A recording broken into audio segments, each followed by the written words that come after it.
आज का डेली माना आपके लिए पास्टर माइकल फर्नांडिस की ओर से। देने का अनुग्रह। तो हम अपनी सिलसिला देने का अनुग्रह में जारी कर रहे हैं। क्यों देना हमारे आत्मिक विकास के लिए महत्वपूर्ण है, हम कारणों पर ध्यान देंगे।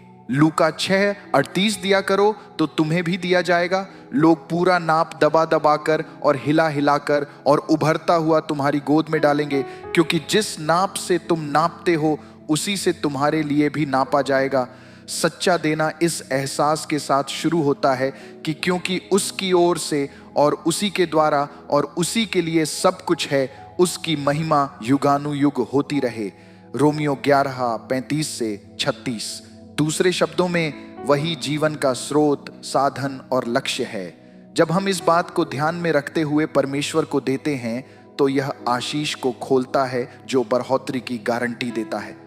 मार्टिन लूथर ने एक बार कहा था, मैंने चीजों को अपने हाथों में रखने की कोशिश की है और उन सभी को खो दिया है, लेकिन मैंने परमेश्वर के हाथों में जो दिया है वह अभी भी मेरे पास है। यह लूका 6:38 को पढ़ने के लिए लुभावना हो सकता है और केवल उस चीज पर ध्यान केंद्रित कर सकते हैं कि जो हम देने से क्या मिलाने वाला है, लेकिन ऐसा करने से बात चूक जाएगी। हम मुख्य रूप से देते हैं क्योंकि परमेश्वर हमारी उदारता में प्रसन्न होते हैं। परमेश्वर देने वालों से आकर्षित होते हैं क्योंकि परमेश्वर हर्ष से देने वाले से प्रेम रखता है। 2 कुरिन्थियों 9:7। तब वह विधवा चली गई और एलियाह के वचन के अनुसार किया। तब से वह और स्त्री और उसका घराना बहुत दिन तक खाते रहे। 1 राजा 17:15। विधवा आशीषित हो गई और कई दिनों तक अपने घर के साथ भोजन किया। उसके देने ने उसके और उसके परिवार के लिए आशीष का द्वार खोल दिया। कई लोग इस समझ की कमी होती है और इसलिए कमी के समय में देने ले लिए संघर्ष करते हैं। कुरनेलियुस, उसने दिन के तीसरे पहर के निकट दर्शन में स्पष्ट रूप से देखा कि परमेश्वर का एक स्वर्गदूत पास भीतर आकर कहता है कि हे कुरनेलियुस। उसने उसे ध्यान से देखा और डर कर कहा, हे प्रभु, क्या है? उसने उससे कहा, तेरी प्रार्थनाएं और तेरे दान स्मरण के लिए परमेश्वर के सामने पहुंचे हैं। प्रेरितों के काम 10:3-4।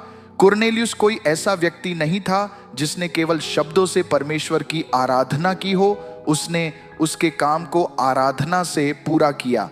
पवित्र शास्त्र कुरनेलियुस को संदर्भित करता है जो नियमित रूप से परमेश्वर और परमेश्वर के लोगों के काम के लिए देता था।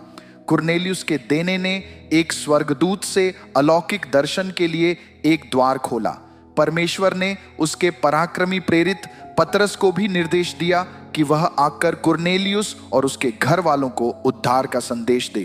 तो आप देख सकते हैं, बीज बोने से परमेश्वर के आकार की फसल के लिए द्वार को खोलता है। आपके द्वारा दिया गया हर बीज परमेश्वर के सामने एक स्मारक के रूप में आएगा और वह उस बीज के जवाब में आपको जो भी आवश्यक होगा प्रदान करेगा। यशायाह 45:1 में प्रभु ने वादा किया है कि मैं तेरे सामने द्वार को खोलूंगा, मैं पीतल के द्वार को तोड़ डालूंगा और लोहे के बेड़ों को टुकड़े टुकड़े कर दूंगा। आइए अब प्रार्थना करें। पिता, यीशु के नाम में मैं घोषणा करता हूं कि मैंने दिया है और यह मुझे भी दिया जाएगा। पुरुष और स्त्री पूरा नाप दबा दबा कर और हिला हिला कर और उभरता हुआ मेरे गोद में डालेंगे। आमीन। डालेंगे।